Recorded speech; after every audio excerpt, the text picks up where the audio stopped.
Hey folks, today I'm going to help you learn the notes on the guitar fretboard. This is a method I've used myself to learn. I used it a while back and I'm going to share it with you today. It's quite simple, it doesn't really take that long to learn, and we'll have notes up on the screen to help us as we work through it. So let's get started with it. Right, to get started with this method, what we're going to be using is we're going to be using one string at a time. Okay, so we're going to be starting on the low E string. Okay, so this is our low E string here, our 6th string.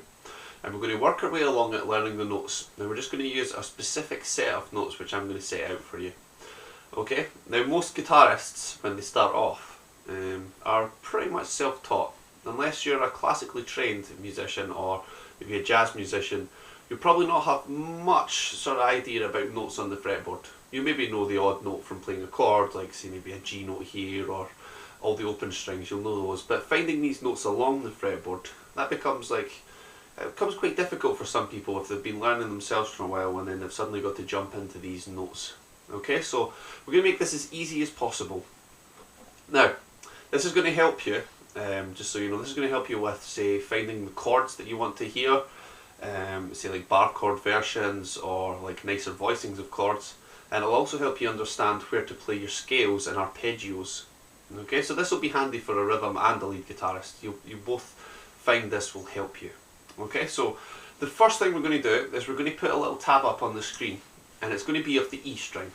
Okay, so this tab, as you can see, has a set number of notes. So you can see on the tab we follow through the open string, the 1st fret, the 3rd fret, 5th, 7th, 8th, 10th and 12th.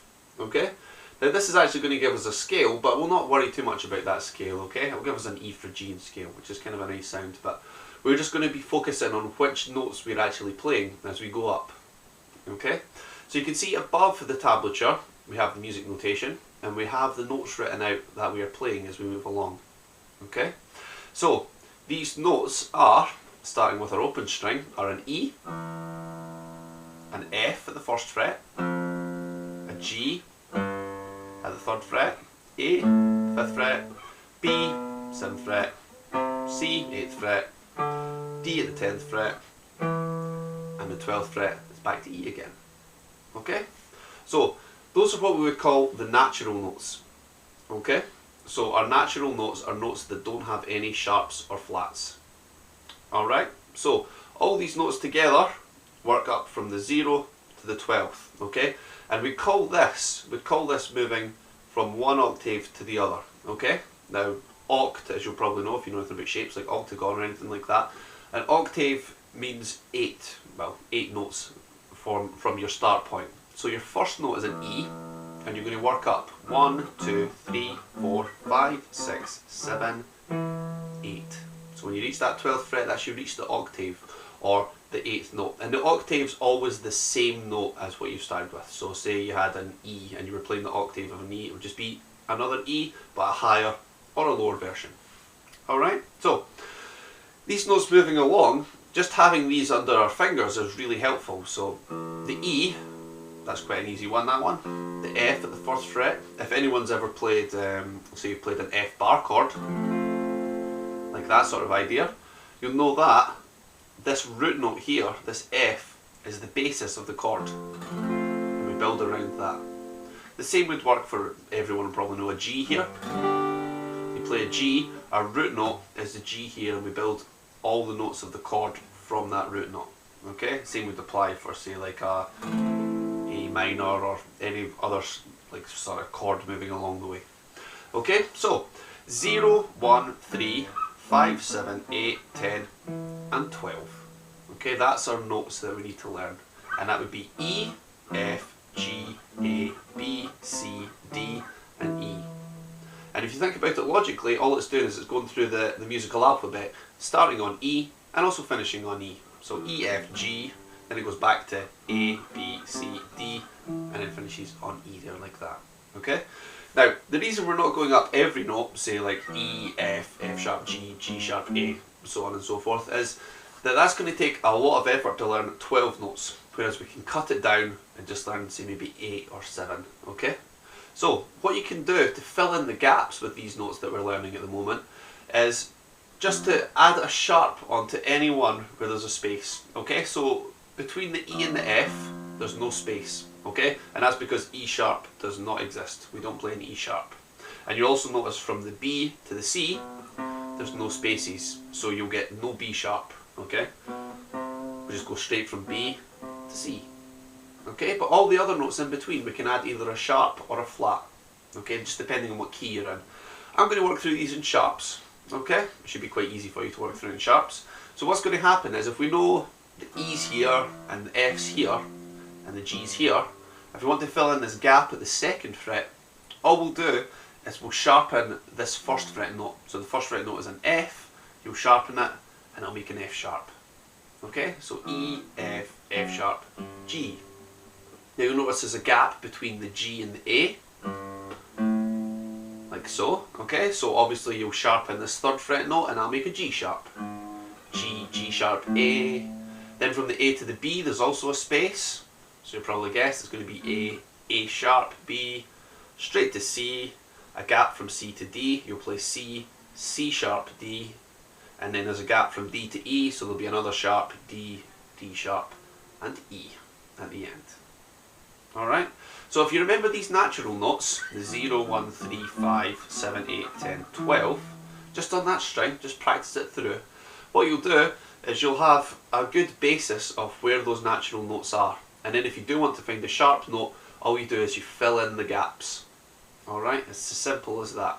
If we wanted to work in flats, what we would do is we would work from E to F, and then to fill in this gap here, what we would do is we'd move from the third fret back to the second fret, thinking of a G, and then flatting the G. So that would be a G flat. Okay, so F sharp and G flat are the same notes. We just refer to them in different contexts as depending on which key it's in. Okay, so we'd have F sharp or G flat. At the fourth fret we would have A flat or G sharp, just depending on which way we're looking at it. Good way to do it though is to either work up in sharps or work up in flats. One way. And then you'll have a good understanding of where you're moving on the fretboard. Okay, so that concludes our E string. Right, we're moving on to the A string now. Okay, so the A string, we're just going to change one of the notes. That's all we're going to do. We're going to change, instead of using a first fret note on the A, we're going to use a second fret note. So we'll put the tab up on the screen. You can see what we're doing is we're starting at the very start of the musical alphabet. We're starting from A, and we're working all the way up to our octave, which is at the 12th fret. Okay, so you'll maybe notice so far that the open string and the 12th fret are exactly the same notes. So the E string is an open one, obviously, and then at the 12th fret it's also E. The A, 12th fret is also an A. D, 12th fret is also a D, and so on. So we'll work through these notes. We're going to be working through A, B, C, D, E, F, G, back to A. A, B, C, D, E, F, G, back to A again. Okay? So that's a useful one to know. All we're doing is we're changing one fret from the string above that, which was the E. We're doing 0, 2, 3, 5, 7, 8, 10, 12. So learn those notes. It's really important that you learn those. And then you can fill in the gaps like we did with the E string. Okay, so filling in the gaps, what we'd do is we'd work up in sharps first of all. So we'd look for the gaps where we have them. So between A and B, what we'd have is we'd have a sharp in between here, because we'd have this first fret note which isn't covered. So it's A sharp, then B. B to C, if we remember, doesn't have a sharp in between, so it's just B straight to C. Then C to D, fill in the gap, C, C sharp, D. D to E, once again you need to fill in the gap, D, D sharp, E. E to F, no sharp, so it's just E straight to F, no problems. F to G, we need to fill in the gap, so it would be an F, F sharp, G, and then fill in the gap at the end, G to A, it would be G, G sharp, A, and we've reached our octave again. Okay, so that's how you learn the notes on the A string. It's just exactly the same idea. And what we can do is we can go through all the strings on the guitar, E, A, D, G, B, and E. Okay, so that concludes our A string. Okay, so that gives us 2 strings to work with. Okay, now I'll make a PDF available on my website, which is centralguitarlessons.co.uk. If you check out the online lesson section on there, I'll post a PDF with all 6 strings covered with all the natural notes played up to the 12th fret. Okay, so that'll save a little bit of time in this lesson. Now what I'll do now is I'll explain a little bit about little tricks you can use to find some of these notes using strings that you may be more comfortable with. Now I found when I was first learning this stuff that I was a lot more comfortable using maybe the low E and the A string, because I was always wanting to play chords on there, so I always wanted to play maybe a G chord or an A minor chord or like a B flat chord like in a bar shape, and I always found it was easier just working with those strings. Everyone's different, okay, but this is a little trick that I can show you to work across the guitar and find notes on strings using notes that you already know. Okay, so let's take some examples of this. What we're going to do is we're going to do what we would call the octave trick. Okay, so we're going to be changing between 2 strings. So I'm going to take the G note on the E string. Okay, so we're going to go E, F, F sharp, G. This will be our 3rd fret on the E string. Now what we're going to do is we're going to see if we can find a G note close by. Okay, now luckily the next G note, the octave, is in a specific place and it's a repeating pattern all over the fretboard. What's going to happen is we're going to look for this G note, and luckily if we take this shape, which is the 3rd fret on the E and the 5th fret on the D, what you'll get is the same note. 3rd fret on the E is a G note, 5th fret on the D is also a G note. So some of you folks maybe have played that before, okay? It kind of looks like if you played a power chord, a little skip between the notes. So we're playing from the 3rd fret on the E, 5th fret on G, and that gives us a G note. So we've got a G note here and a G note right there on the D and the 5th fret. Okay, now this works all the way along.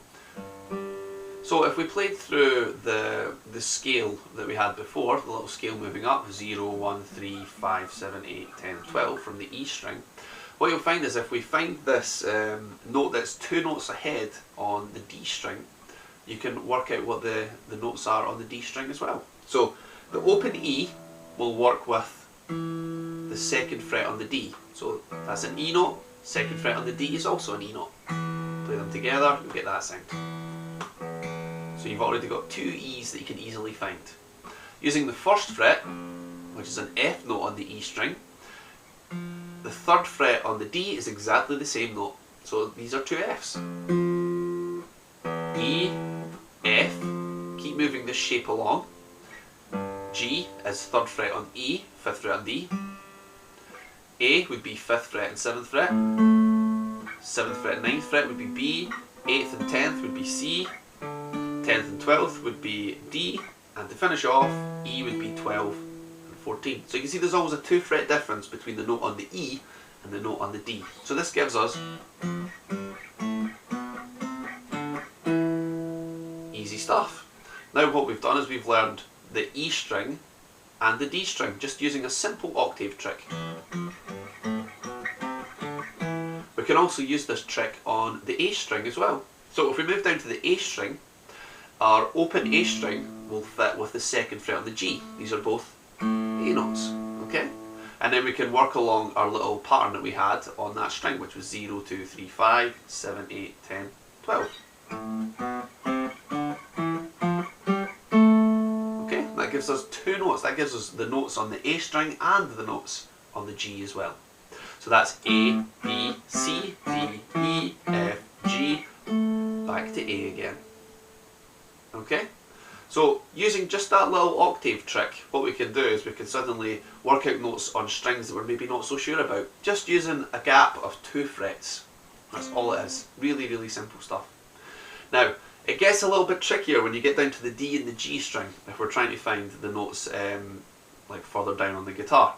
Because what happens, because of the way the guitar's tuned, we're tuned from the 5th fret, okay, we'd call that a tuning of a 4th, like so. It's tuned 4ths all the way down until we reach the G. Now the G is tuned as normal, but then we get down to the B underneath that, we have to tune from the 4th fret, which means it's tuned a major 3rd. So what we'd have to do is we'd have to alter this octave shape that we have, which was 2 fret distance away. So what's going to happen is we're going to take the D note, the open D string. So there's the open D string there.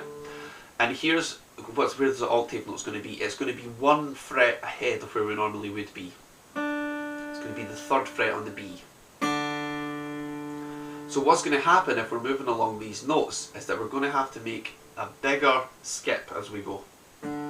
Instead of 2 frets distance on the B string, it's going to be 3 frets difference. Okay? 1, 2, 3. And then you would move up, just working out those notes as you go. And so on, moving up. Okay? So that's how we would work out from the D, and if we were going down to the G as well, we'd have to do the same thing because of the way the guitar's tuned. So a G, an open G on the G string would be the same as the 3rd fret on the E. Okay? Another way of looking at the E string easily is thinking, well, you've already got a low E string, we've worked out the notes, E, F, G, A, B, C, D, E. Do the same on the high E string, E, F, G, A, B, C, D, E. Okay? So this is hopefully going to be useful ways for you to find out how to work things out. And remember, once you've got this octave shape down, don't be afraid to go and find those sharp notes. Okay? And remember to try and put this into your playing so that it becomes a part of it. So when you're trying to find chords, use this method. When you're trying to find arpeggios, use the method. When you're trying to find scales, use this. It will help a lot towards you understanding where those notes are on the fretboard. Okay? So thanks again for watching. Hopefully you're enjoying these videos, and let me know what you think in the comment section, and I'll see you in the next video.